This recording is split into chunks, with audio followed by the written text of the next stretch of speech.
Aujourd'hui, le Mistral souffle. Et l'été, c'est souvent synonyme de catastrophe incendiaire.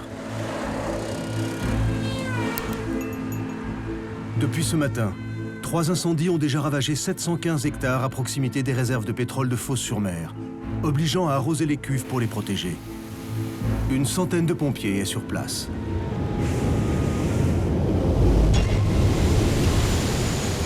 La journée est déjà assez compliquée pour les sapeurs-pompiers des Bouches-du-Rhône.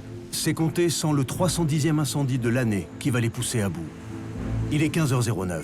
Une vigie repère une fumée suspecte. L'alerte est confirmée par une caméra thermique de surveillance qui localise un départ de feu entre le plateau de l'Arbois et l'autoroute A7 qui dessert Marseille. Il faudrait envoyer l'équivalent d'un groupe. À 15h15, 6 minutes après l'alerte, les pompiers interviennent. Mais il est déjà trop tard. En quelques minutes, démarre ce qui sera le plus grand feu de la décennie, allumé par un simple mégot de cigarette. Cet incendie menace Marseille et ses banlieues. Le Grand Marseille, c'est 1,5 million d'habitants. C'est le centre névralgique de la région PACA, avec ses autoroutes, son aéroport, ses gares TGV. À la périphérie, de grands massifs forestiers parsemés d'habitations vont constituer le terrain de jeu idéal pour le feu. Comme chaque année, dès le début de la saison du feu, les pompiers ont fait venir des renforts de départements moins menacés.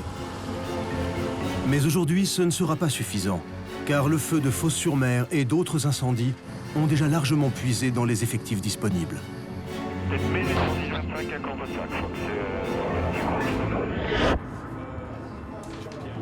Le colonel Grégory Allione, le directeur des pompiers des Bouches-du-Rhône, le SDIS 13, est aux commandes. La situation est tellement grave que le colonel en personne prend la direction des opérations de lutte. Jean-Pierre, Bernard, oui, tout le monde, prends le commandement des opérations de secours, ok? Allez. Et par cette déclaration, c'est avec ses hommes sur le terrain qu'il va s'engager pour combattre le feu. Prendre le commandement est un acte fort. C'est s'exposer en première ligne.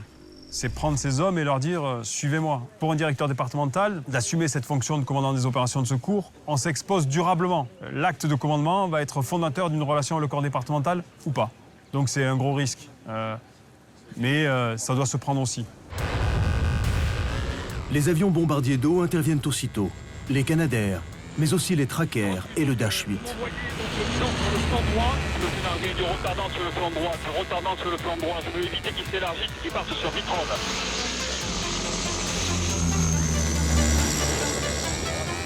Deux actions menées à ce stade. J'ai fait larguer les trackers et le dash sur le secteur droit pour éviter qu'ils s'élargissent trop sur la partie droite. Tu sais qu'ils me tapent le Vitrolles. 13, tracker 11. Chaque type d'avion se voit confier une mission précise. Oui, on va larguer ça, le Rogate. Dash et Tracker larguent du produit retardant sur le flanc droit pour ralentir la progression des flammes vers les premières maisons de Vitrolles. Tandis que les Canadair, eux, pilonnent le flanc gauche du feu pour diminuer son intensité.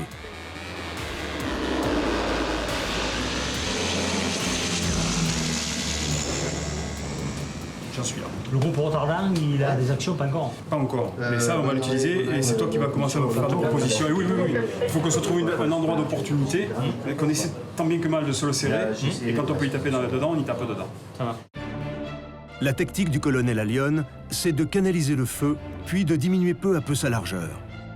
Une fois le front des flammes réduit, il aura perdu de sa force. Les pompiers pourront alors tout bonnement lui barrer la route.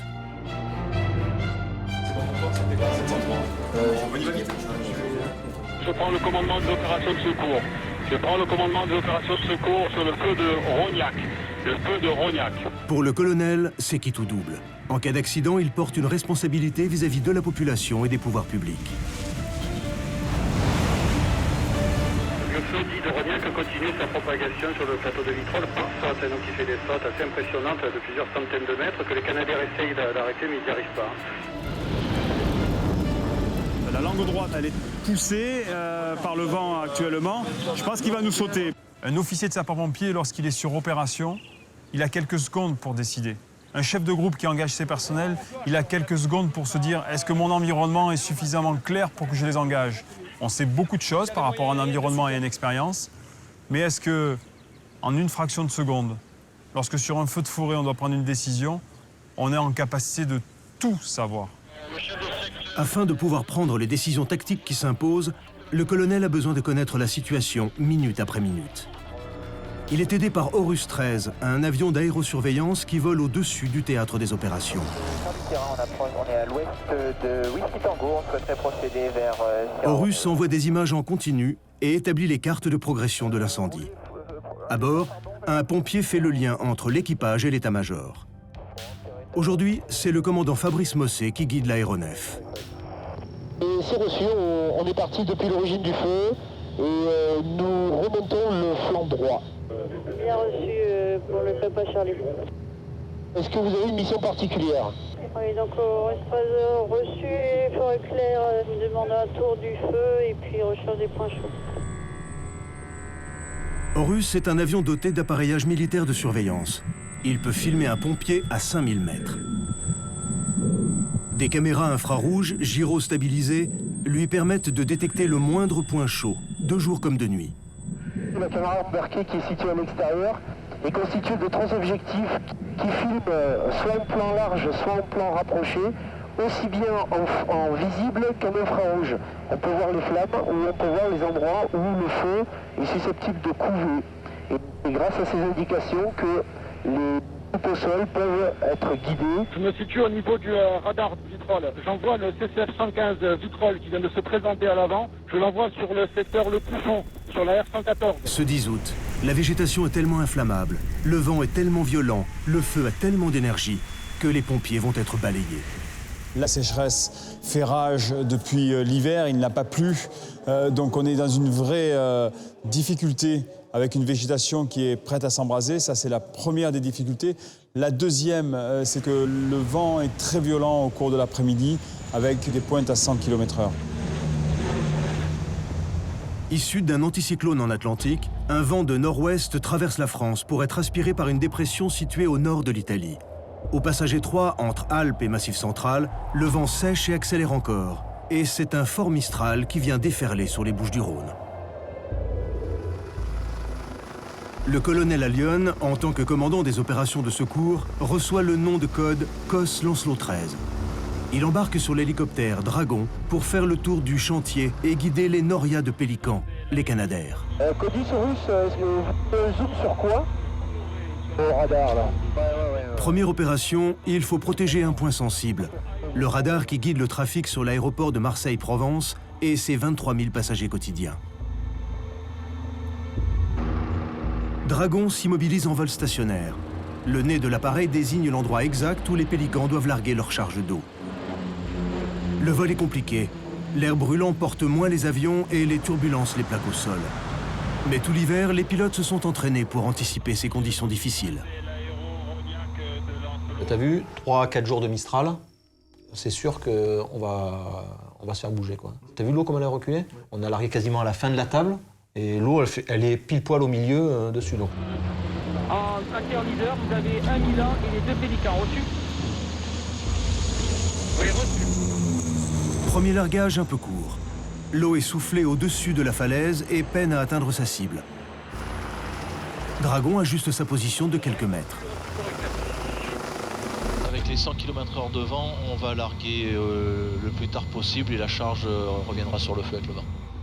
Les pélicans doivent larguer après la falaise et c'est le vent qui ramène la charge d'eau sur la cible. Tu l'imagines, tu vois l'eau qui sort et wow, qui recule. Tu as cette image-là dans la tête, ça t'aide toi à te projeter. Et si bien que des fois, tu vas vraiment larguer, tu passes limite l'endroit où tu largues et la charge, elle recule dessus, quoi. Premier objectif atteint pour le colonel Allione. Les flammes ont été déviées du radar. En revanche, sur le plateau de l'Arbois, c'est moins brillant. Ce plateau est le cauchemar des pompiers. Peu accessible, battu par les vents, il est ravagé régulièrement par les incendies et le feu s'y propage à toute vitesse. Vas-y à pied même. Et les choses se compliquent encore, car en plus de Martigues et Fos-sur-Mer, de nombreux incendies s'allument dans la région et ce n'est pas sans conséquence pour le colonel Allione. Il nous retire les 2 Pélicans pour départ de feu dans le département du Var. Les avions bombardiers d'eau sont des moyens nationaux qui n'appartiennent pas aux pompiers mais à la sécurité civile. Ponctuellement, ils sont mis à la disposition des pompiers dans n'importe quelle région de France. Aujourd'hui, il faut les laisser partir dans le Var. Le feu de Rognac menace des zones très urbanisées. Sur son flanc droit, la zone résidentielle et commerciale de Vitrolles.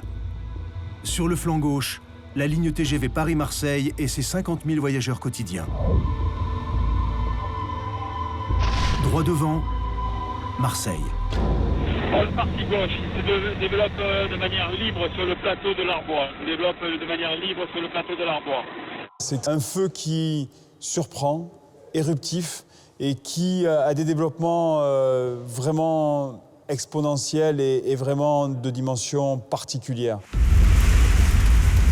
À l'avant de ce genre de feu, le rayonnement thermique peut dégager jusqu'à 1 gigawatt. C'est l'énergie d'un réacteur de centrale nucléaire. Les pompiers savent qu'il est inutile de tenter de s'interposer. On arrive sur le plateau et le feu est déjà sur le plateau, il va très très vite. On ne peut pas se positionner à l'avant de ce feu tellement il va vite. Ce serait prendre d'énormes risques que de se mettre face à ce front de flamme qui atteint parfois les 1000 degrés. C'est un feu qui est inattaquable de face. Il n'y a d'autre solution que de laisser l'incendie traverser le plateau de l'Arbois. Le colonel Allion le fait encadrer à droite et à gauche pour protéger les habitations, tout en réduisant la largeur du front de flamme, heure après heure. En bon tacticien, il sait qu'il faut parfois perdre avant de gagner. Laisser certains endroits brûler pour mieux concentrer les forces. Enfin, lorsque le feu a été affaibli, une position solide, bien alimentée en eau, permettra de l'arrêter.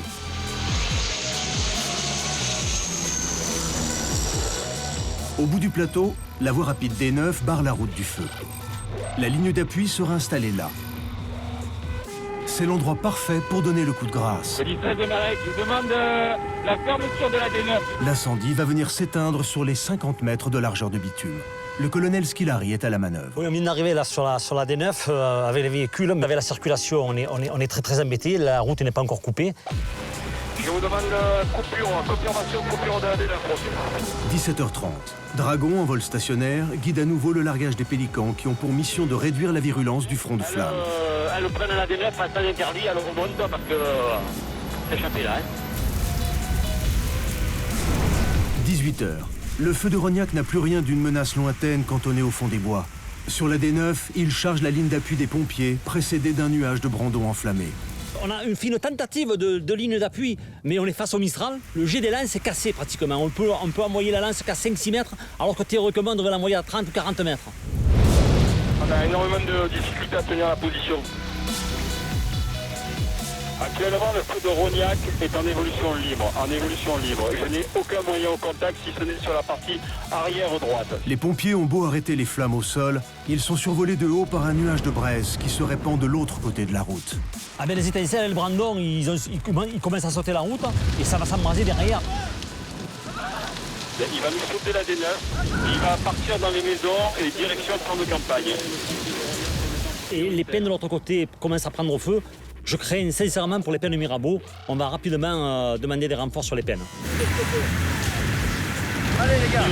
On demande des moyens terrestres et aériens. Le feu vient de sauter la D9.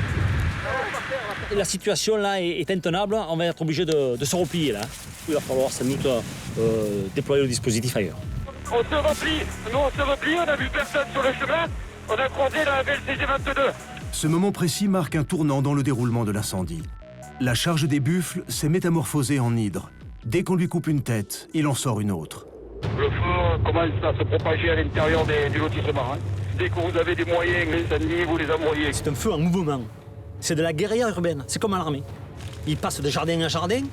Le feu est dans les maisons à l'avant-gauche, sous la ligne haute tension RTE. Le feu a enfoncé les défenses et se répand dans les quartiers résidentiels. Côté reçu, côté avant-gauche, il y a vraiment des soucis. Il y a une maison qui est menacée, le feu est en train de gagner derrière 200 rôles.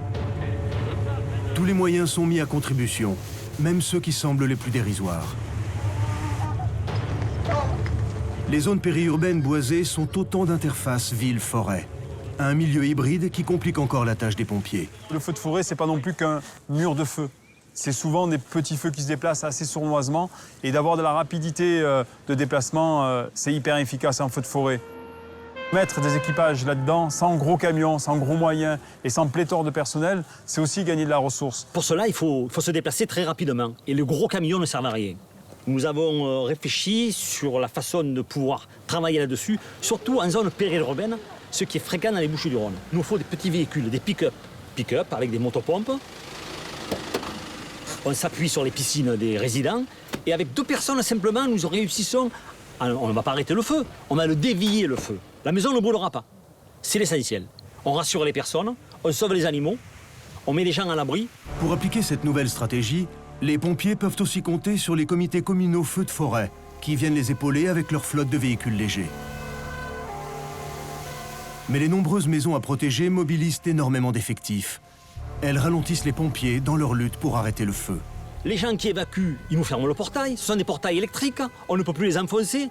C'est très compliqué d'avancer, de protéger et d'éteindre le feu. Donc notre principal souci, protéger les maisons. Ça coule par au-dessus, ça rentre dans la terre. Les habitants s'organisent pour aider les pompiers et défendre leurs maisons pied à pied. Mais les réseaux d'eau sont tellement sollicités qu'il n'y a plus guère de pression. Impossible de contrôler tous les foyers. Pour ceux dont la maison va être détruite, cette attente est impardonnable. La difficulté de ce feu aussi, elle est sur le flanc droit. C'est un feu qui consomme énormément de moyens pour les mettre dans les maisons. Effectivement, il n'y a pas un camion pour une maison, parce que c'est impossible. Sur le chemin, j'ai pu apercevoir déjà 2 villas en feu, totalement. Le feu est maintenant tellement dispersé qu'il n'y a plus assez de pompiers. Heure après heure, des colonnes de renfort viennent de la France entière, mais les camions roulent lentement et elles arrivent au compte-gouttes. Bien aussi pour le Petit 13. On a les 2 colonnes extra-départementales qui devraient arriver sur zone rapidement. Lancelot 13 de Skilary, je poursuis ma reconnaissance afin de m'en rendre compte s'il n'y a personne dans les maisons. Je vous tiens au courant. Pour continuer sa reconnaissance, Jean-Pierre Skilary reçoit l'aide d'un habitant du quartier. Je fais maison par maison en fait. Je me regarde s'il y a du monde qui est à l'intérieur. Visibilité environ à 20 mètres. Toutes les personnes ont été évacuées sauf une personne qui est en danger de mort actuellement. Cette personne a refusé de dégager, elle s'est cachée, on essaye de la trouver. Terminé. Très souvent, les personnes âgées refusent d'évacuer. Il faut les prendre pratiquement de force. Ils sont d'énormes risques. D'abord, asphyxie, mais il peut y avoir des malaises cardiaques. Quelquefois, on a des difficultés à les rentrer dans les véhicules parce qu'ils ont un handicap à la jambe ou autre. Donc, on comprend qu'ils ne veulent pas quitter leur bien, mais c'est nécessaire parce qu'ils risquent leur vie. Situation critique au niveau du secteur droit. Le feu est redescendu du plateau. Il est 19h30. Le feu dure depuis 4 heures. Un nouveau défi attend le colonel Allione et les pompiers. Le vent, dont la direction était stable, vire légèrement au nord. Et en 15 minutes, le feu, jusque-là très longiligne, commence à enfler sur son flanc droit et descendre vers le sud, vers les champs, les zones industrielles et les centres commerciaux. Ces lieux qui nous sont si familiers paraissent tout à coup bien précaires. Le Mistral emporte les braises à des centaines de mètres. Elles enjambent l'autoroute et incendient une concession automobile de camions. Les véhicules ajoutent leur colonne de fumée noire à un air déjà irrespirable.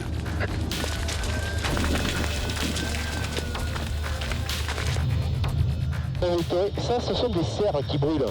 Il y a un grand champ avec des serres. Si jamais ça part là, ça va tomber sur les maisons qui sont côté sud. Horus 13 signale le feu, mais tous les camions et les moyens aériens sont pris sur d'autres secteurs ou d'autres incendies.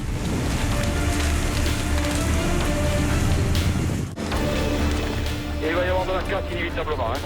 Ouais, je sais.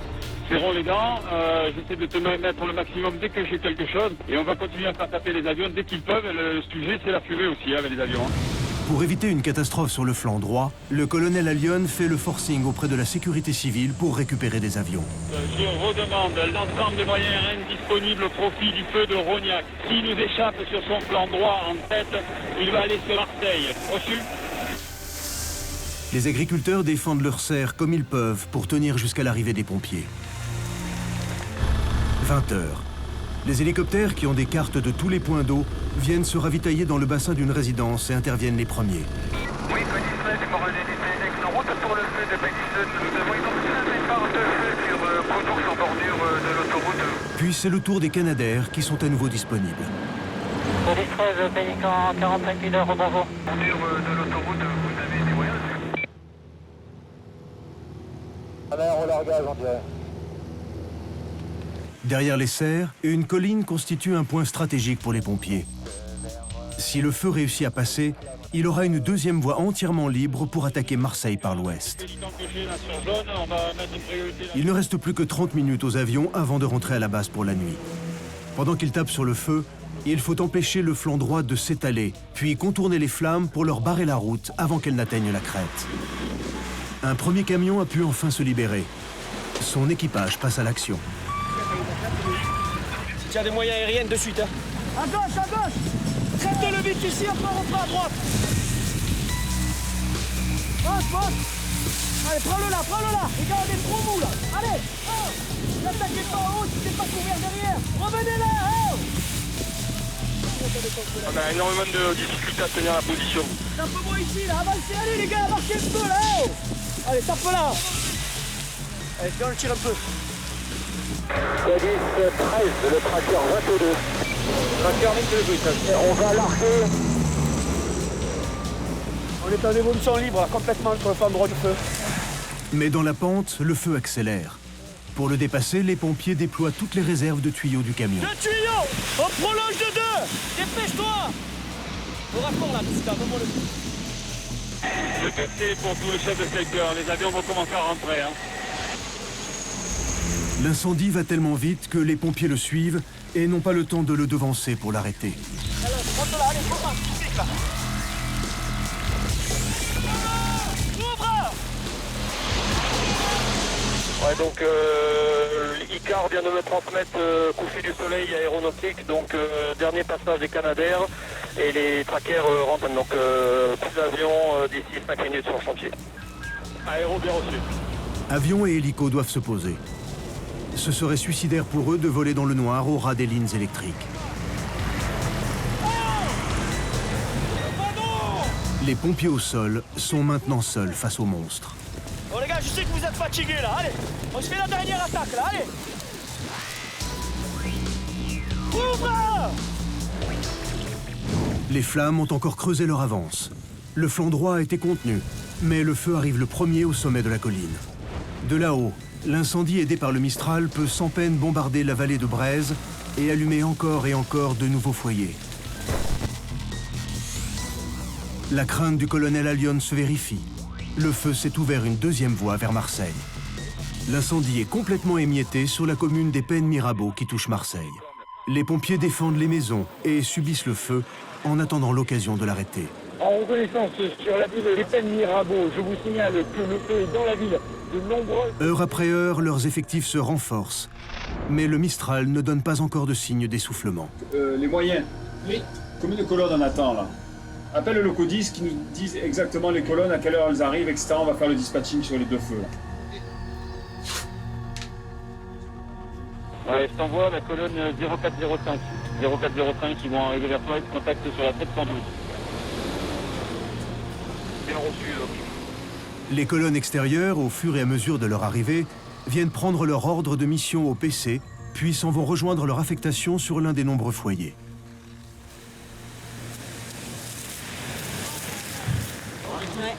Les riverains ont été évacués dans un centre municipal. De là, ils peuvent voir leur quartier attaqué par les flammes.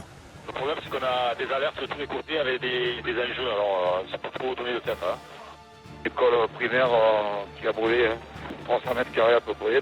On a un restaurant qui a été détruit, le feu va arriver, ça va faire mal. Hein. Les secouristes bénévoles, démunis pour soigner les malades en traitement, doivent appeler les médecins traitants, faire ouvrir des pharmacies, organiser des évacuations vers les hôpitaux.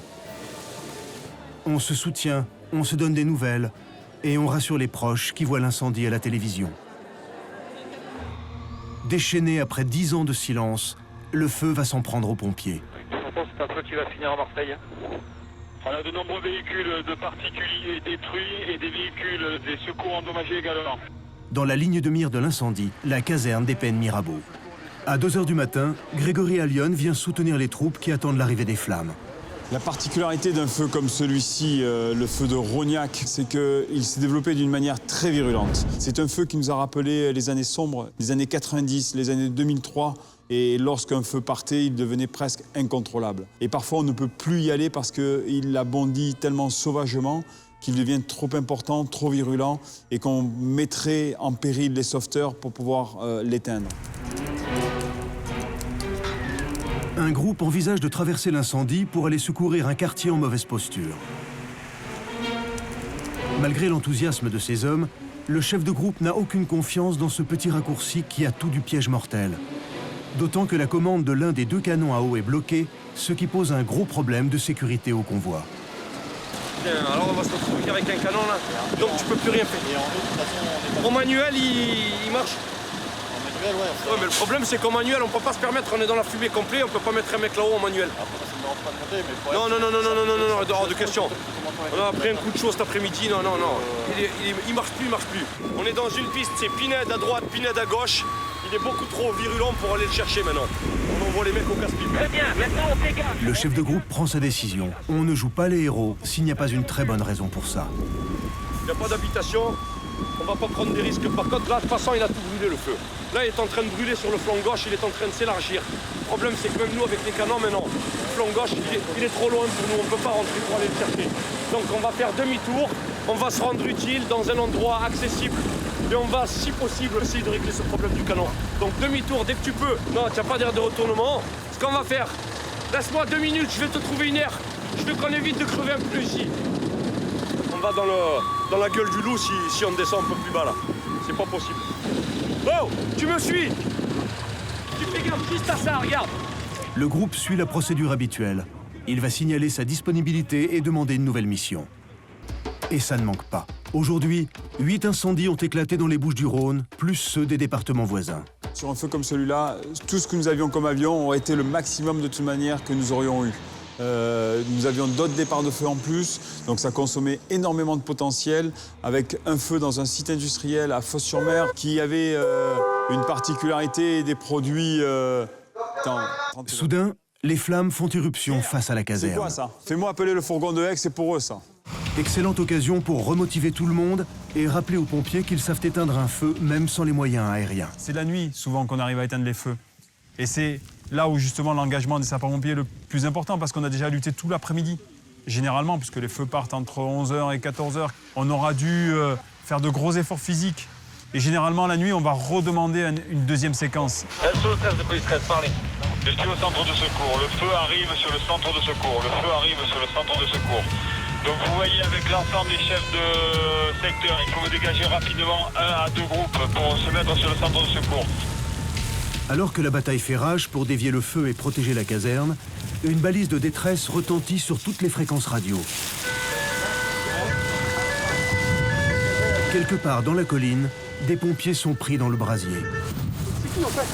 Immédiatement, une voiture et un camion sont envoyés à leur recherche pour les récupérer ou au moins les défendre. Là, je peux plus rien faire. Tu peux rien faire. On a un bloc là, on peut pas, on est au max. On plie ici, ouais. Okay. On n'est pas efficace.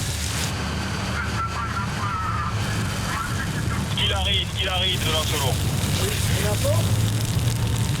Les liaisons radio passent mal dans les collines. Et noyés dans la fumée, des collègues pourraient brûler à quelques mètres des secours. Alors il est vital de toujours savoir qui travaille et où. Je veux très vite avoir des nouvelles du GIE au bagne, très vite. Enfin, soulagement, l'équipage manquant se manifeste à la radio. Consoroniac, chef de groupe au bagne. Je peux faire partir la 6000 en protection. Les 3 CTF et moi-même sommes intacts, indemnes. Nous laissons porter bien le feu et dès que la visibilité sera acceptable, nous essaierons de ressortir de la piste reçue par les... Bien joué, Mino. Protège-moi tout le monde et ressortez de là. À tous les groupes, vous n'engagez personne dans ce massif. On défend les maisons. On va pas les chercher, on s'en fout des armes. On en a assez volé là-dedans. L'équipe de sauvetage s'ouvre un passage au canon à eau et progresse laborieusement vers le CCF, le camion citerne-feu qui est en difficulté. Mais ça a chauffé, hein, sur le côté droit, sur le côté gauche. Là, si tu perds ton calme, je pense que c'est là où tu t'en vas dans la panade. Quand on est arrivé en bas de la piste, à l'entrée de la piste, on s'est remis dans le sens. Et moi, je suis remonté en balayant avec le canon. Tu vois, comme ça, là. Ça nous a aidé dans la deuxième tranche de la piste, ça nous a aidé à sortir. La VL, elle était au-devant des 2 CCF, donc je ne pouvais pas y aller parce qu'elle était en pleine fumée avec les braises et tout. Et moi, j'avais regroupé tout le personnel entre les 2 CCF. Entre celui qui a déclenché la balise, qui était à une vingtaine de mètres de nous, et le CCF qui était en deuxième position. Donc, on a attendu que le feu il passe et que la fumée elle baisse d'intensité. On avait 2 heures de retournement. Le problème, c'est qu'avec la visibilité réduite, c'est compliqué. On n'y voyait rien. Encore une fois, le groupe échappe à la catastrophe. La fumée leur masque un ravin qu'ils évitent de peu, mais ils parviennent finalement à s'extraire du brasier. Plus de peur que de mal. Mais le colonel Allione va rappeler très clairement quelles sont les priorités et les règles de sécurité. Codis 13 de l'Anselot 13 de Cosrognac. À tous les moyens qu'on engage, on n'engage personne dans ce putain de massif. On fait de la défense de points sensibles uniquement. On défend les maisons. On va pas les chercher, on s'en fout des arbres. On en a assez brûlé là-dedans. J'ai eu un au bagne. Je comprends ce que tu as fait. C'est très bien, mais tu me récupères tout le monde. On va pas le chercher maintenant. Message bien aussi l'Anselot 13. Je répétais depuis quelques semaines, les arbres repoussent. Indiquez-le au personnel. Voilà, s'il y a de l'engagement nécessaire, utile à faire pour sauver des gens, pour faire des sauvetages, ok, on s'engage, on va au bout de nos limites. Par contre, pour quelques arbres, je suis désolé. Moi, je veux ramener tout le monde à la maison. À la caserne des Pennes Mirabeau, l'équipe médicale traite les pompiers intoxiqués par le CO, le monoxyde de carbone. Le CO est un gaz qui peut causer confusion mentale, faiblesse, voire une perte de conscience au milieu des flammes ou au volant d'un camion. Les collègues, les 3/4 du groupe est à l'hôpital, dans les divers hôpitaux de Marseille, pour faire des gazométries et rester sous oxygène. On est tous à 14 de CO en fait. On a avalé la fumée pendant 1 heure. 14, le taux c'est 0 normalement. On ne pouvait pas bouger, on était bloqués. Donc on a avalé.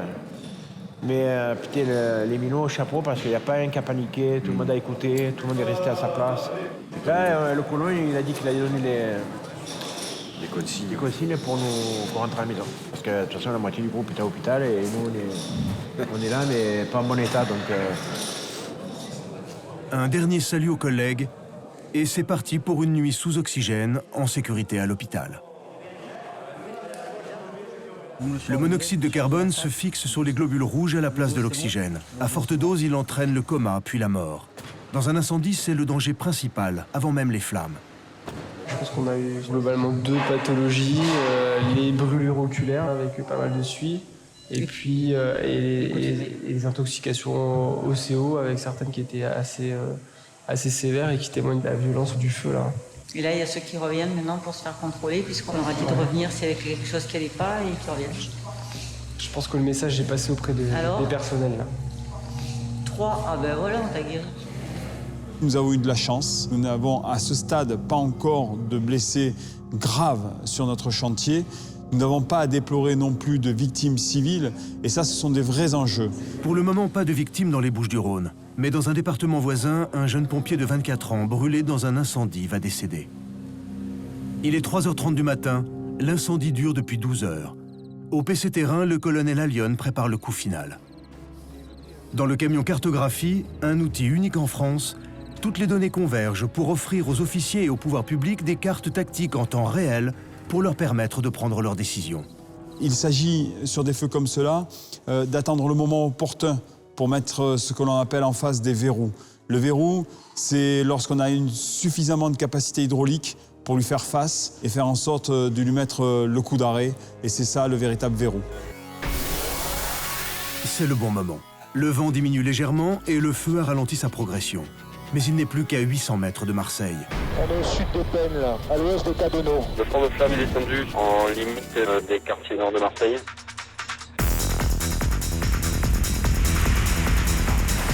La tactique du colonel est alors de taper sur tous les fronts de l'incendie pour casser son avance, quitte à revenir sur ce qui n'est pas parfaitement éteint.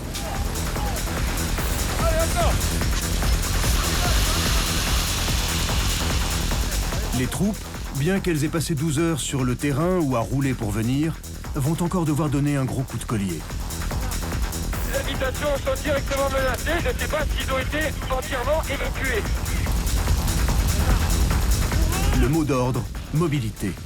On ne s'arrête pas tant que des fronts sont actifs, car avec l'aube, le vent va remonter. Tous les moyens ils se redisposent immédiatement. On ne campe pas sur les positions. On fait de la dynamique.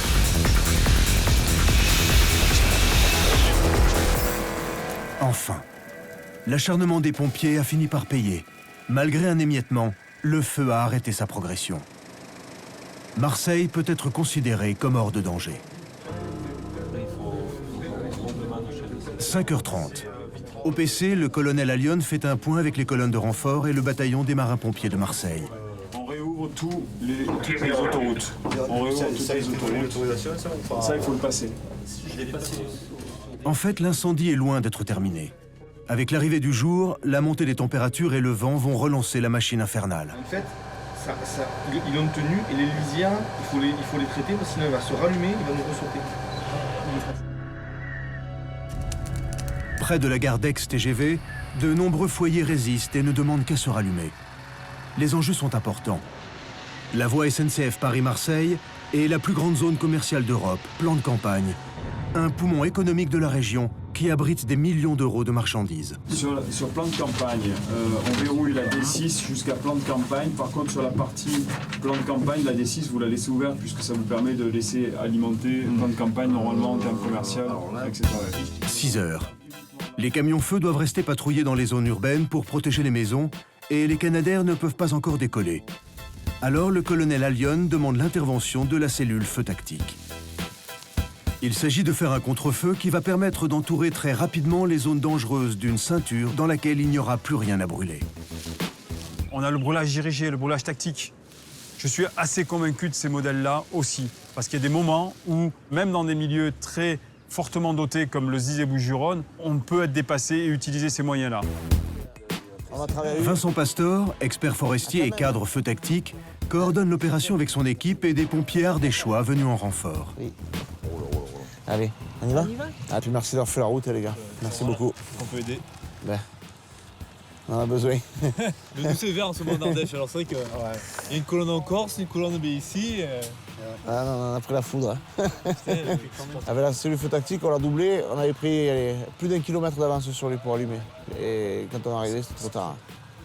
Ah ouais, il remonte. Le vent va se relever. La chaleur va monter. Je ne sais pas si vous avez compris le travail qu'on a fait. Donc on a un feu qui part à peu près 7-8 km de là, qui en fait encore 5 dans ce sens-là. Ça c'est tout le flanc gauche, qui à la base est inaccessible. On n'a pas d'ouvrage, on n'a rien du tout. Là il y a une grosse poche qui n'a pas brûlé. Une espèce de poche qui a brûlé en dentelle, qui a mal brûlé. Donc on verra si on arrive à allumer, on va essayer de le renvoyer. Et l'objectif était d'aller traiter le point chaud qui est là-bas. Et tu veux le réaligner? Oui, je pense. Il faut le réaligner de suite, en priorité. Si on attend un peu trop, ça va plus le faire. Bon, il faut le faire vite alors. 33 du cadre feu tactique. Ouais, parlez pour 33. 33, est-ce que tu peux me faire glisser le CCF que tu as au niveau des bulles? On va faire un petit allumage s'il peut nous sécuriser. Aussitôt allumé, le feu est gardé sous le contrôle d'un camion feu de forêt.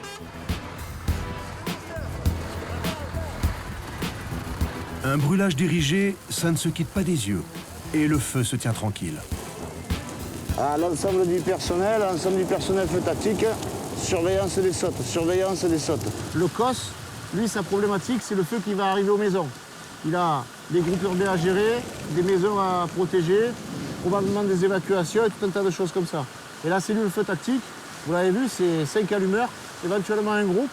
Avec un groupe, on peut tenir jusqu'à 1 km, 1,5 km d'allumage. Et avec ça, nous, on va l'aider à tenir la totalité de son flanc droit. Nous, on l'allume et on renvoie le feu dessus. Quand c'est possible, Vincent essaye de préserver les jeunes arbres. Juste au pied, stop. Voilà, tu fais un point au pied, on va essayer de le garder. C'est une activité quand même qui reste relativement physique. Une fois que vous êtes lancé avec une équipe feu tactique, mais sachez qu'il faut bien penser à s'hydrater, il faut bien penser... Ça peut durer dans le temps, ça peut durer 2 heures, 3 heures. Le cadre de cette opération se fait exclusivement avec l'autorisation du directeur et avec des gens qui sont formés et habilités à le faire. C'est pas n'importe qui s'improvise cadre feu tactique ou allumeur. Les broussailles sont rapidement détruites, les bulldozers prennent le relais et finissent de nettoyer la zone. Il est 8 heures. Après 17 longues heures de bataille, le feu est officiellement arrêté. Après le colonel Allione, c'est maintenant au tour du commandant Michel Maufroy de prendre le commandement des opérations de secours. Il doit empêcher que le feu ne se rallume. Il va faire le tour du chantier et rencontrer personnellement tous les chefs de secteur pour avoir une idée claire de la situation. Sa première visite matinale sera pour Fabrice Mossé, qui doit bientôt redécoller sur l'avion Horus 13. Et on va va faire le tour du secteur, je vais te montrer les points chauds. Il y a un habitat diffus, mais dans des vallons hyper encaissés. On se demande déjà comment les gens ils ont réussi à construire leur maison. Et ils se sont pris le feu mais, complet. Et là on a eu des maisons qui ont brûlé. Et puis, je veux dire, pour y aller, ça aurait été un peu dangereux. Michel et Fabrice tirent déjà les premières leçons. Un nouveau tissu urbain, nouveau style d'incendie et nouvelles méthodes de lutte. Quand tu regardes la carte, ce que tu vois, c'est que tu as déjà un gros mitage qui nous aide pas spécialement. On va devoir réagir différemment et travailler d'une manière différente pour combattre ces feux au plus près de la population. Le feu de Rognac a prouvé une chose. La prévention du feu de forêt appelle la participation active des habitants. Le feu de forêt ne peut pas être classé au titre des catastrophes naturelles, donc il ne peut pas y avoir un arrêté à ce niveau-là. D'où l'importance de bien réaliser son débroussaillement de manière réglementaire pour avoir une bonne indemnisation de la part de son assureur. C'est-à-dire enlever toutes les matières combustibles à proximité de la maison pour éviter que la maison brûle, pour éviter de propager le feu de maison en maison. L'heure du bilan arrive. Une école, un lycée professionnel qui venait d'être construit, un restaurant, une concession automobile de camions, des véhicules, 35 maisons. Des millions d'euros, une nature défigurée et des familles ruinées. Certains pensaient financer leur retraite en louant une maison sur leur terrain. Le projet, il n'existe plus. En bas, là, c'était une grande véranda, en fait. Et derrière, il y a une cuisine, une chambre, une salle de bain. Donc, on va partir sur un autre projet. On va embellir notre maison. Et peut-être que celle-là, on ne la reconstruira pas. De toute façon, tout ce qu'on a perdu, on ne le retrouvera plus. Hein. Voilà ce qui reste d'une vie, quoi.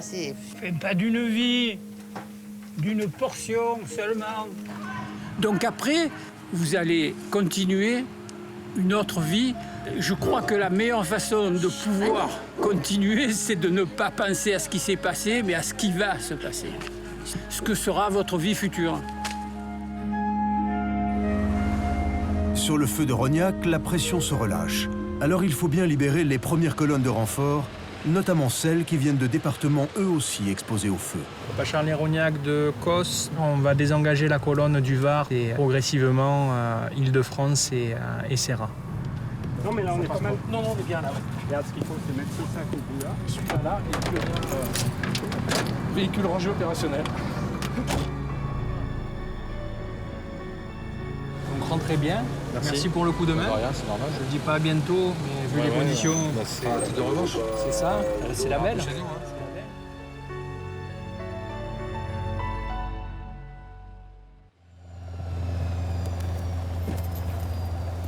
Avant de redécoller sur Horus 13, Fabrice Mossé reçoit la visite du lieutenant Robert Mugeli, son vieux compagnon d'armes, qui a passé une nuit plutôt agitée dans les falaises sur le flanc droit.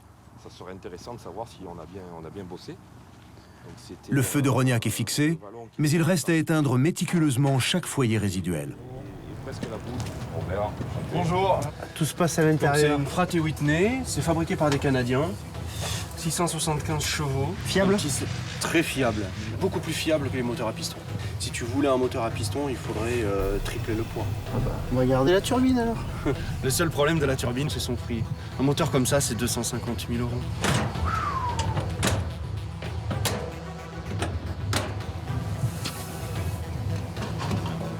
Bon Robert, à tout à l'heure. Bon vol. Tu me diras si on a bien travaillé. Ouais, je n'y manquerai point. Surtout si tu n'as pas très bien travaillé.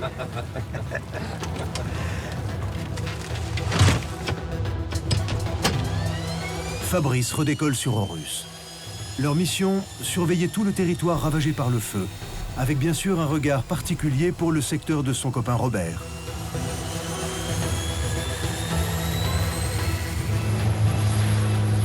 Chaque braise qui couvre sous l'humus peut déclencher un nouvel incendie. Et les reprises ne vont pas manquer.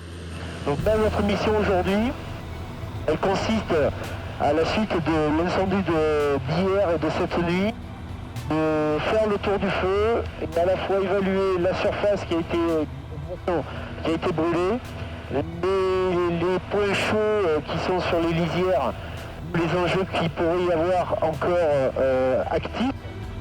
Dans une propriété, une colonne de fumée attire leur attention. C'est un feu, ça? Pardon? C'est pas le mec qui fait un feu, hein. Alors là, s'ils font le barbecue, je pense qu'ils vont faire cuire pas mal de côtelettes, hein, avant de se les faire arranger eux-mêmes, les côtelettes. Non, c'est certainement une reprise parce qu'on était, par rapport au contour de feu, mais on est même dedans. Hein. Avec Codis, Ruiz 13, on vous signale une reprise dans un espace forestier assez dense. Oui, bien reçu, on est en train de faire le nécessaire. Fabrice Mosset poursuit sa mission, guidé par la caméra thermique d'Horus 13. Chaque fois qu'il repère un point chaud, une équipe au sol est envoyée.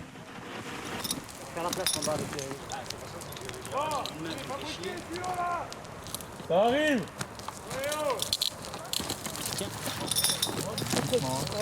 Une fumée s'élève du fond d'un ravin abrupt. C'est l'occasion pour les équipiers débutants de s'entraîner dur avec l'aide des anciens. Alors fais attention parce qu'il y a du retardant partout et il y a des projections dans les yeux, ça pique. Hein. Un peu plus de 100 mètres, il y a 200 mètres, mais pas plus, cet été-là, regarde. Vas-y, établis-le.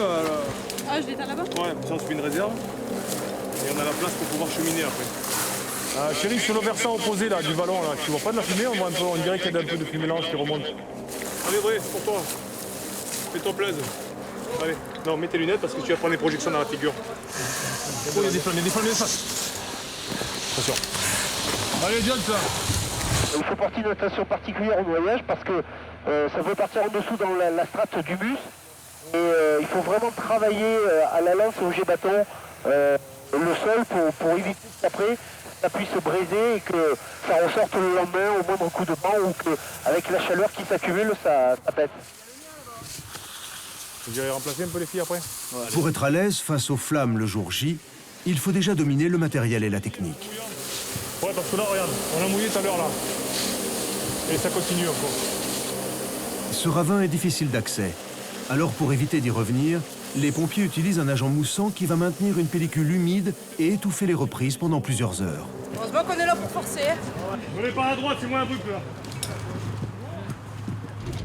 Juste au-dessus du ravin, Michel vient voir le site du lieutenant Mugeli. Bon, Nico, attends, tourne-le tuyau comme les raccords en bas. Robert Mugeli est un spécialiste des interventions sur les terrains escarpés, inaccessibles aux camions. Il y a de belles excavations, des trucs de 6-7 mètres. Là. On a sauté pour venir sur la VLTT, on l'a laissé là-haut. Et on a sauté pour venir sur les rochers. Là. Il y a des piscines de là. Il fait partie d'une unité d'élite, le DIH, composée de pompiers ultra motivés, capables d'établir plusieurs kilomètres de tuyaux pour alimenter leur lance à incendie. Le DIH peut se projeter dans n'importe quel endroit, à pied ou en hélicoptère. On les envoie éteindre des foyers sur des collines abruptes ou autres lieux totalement impossibles. Coup de chance pour Michel, il n'aura pas besoin de faire de l'escalade. Robert et son DIH terminent leur mission. Ça va, Cos? Bien.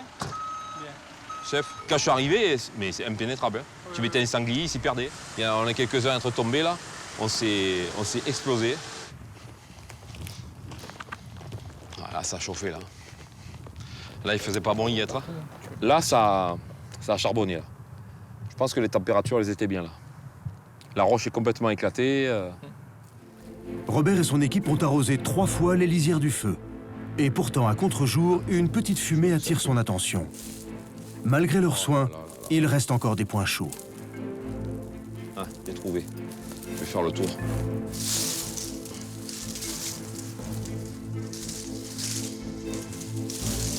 C'est là. Une fois tous les 10 ans, un feu se produit. Un feu monstrueux qui nous dépasse. On ne peut pas l'arrêter. On ne peut que l'accompagner pour protéger les gens et leurs maisons et l'étouffer progressivement. Allumer un incendie n'a rien d'une œuvre ou d'un acte politique. C'est seulement un geste lâche et assez facile.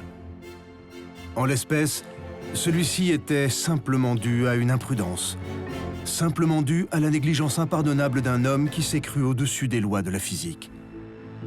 Le feu de Rognac va marquer un tournant dans la lutte contre le feu. Ébranlera-t-il un certain laisser-aller en matière d'urbanisation? Michel, Robert et tous les autres vont passer 2 semaines à empêcher les braises de se rallumer.